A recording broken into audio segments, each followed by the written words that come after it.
What is the remainder when 16 to the power of 4 plus 4 to the power of 16 is divided by 10?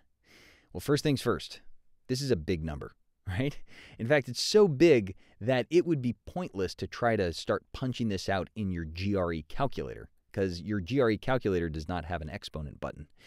So when you have big numbers on the test, what you want to try to do is scale things down. See if you can find a pattern or rule on a smaller scale. What are we doing here? Well, we're dividing some number by 10 and trying to figure out what the remainder is. What happens when I divide any number by 10? Take a number like, 13. Divide 13 by 10. How many times does 10 go fully into 13? One time with 3 left over. The remainder is 3. How about a bigger number like 2,188?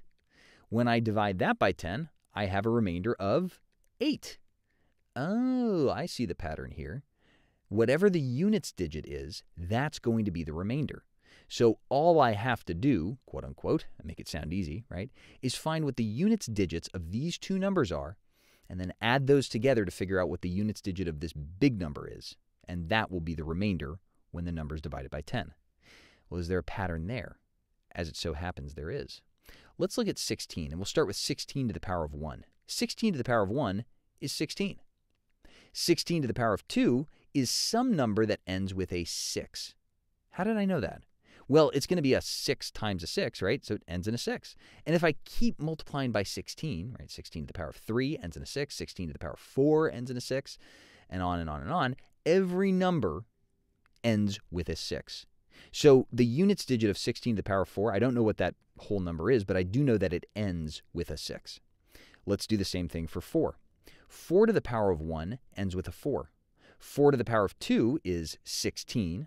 I multiply by 4 again. 4 to the power of 3 is 64.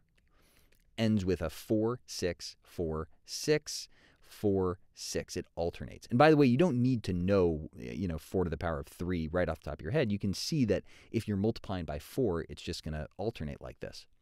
Okay, so the odd numbers end with a 4. The even numbers end with a 6. We have an even number here, right, 16. And so this is going to end with a 6. Meaning that the units digit of this overall number is going to end with a 2, and that is the remainder when the big number is divided by 10.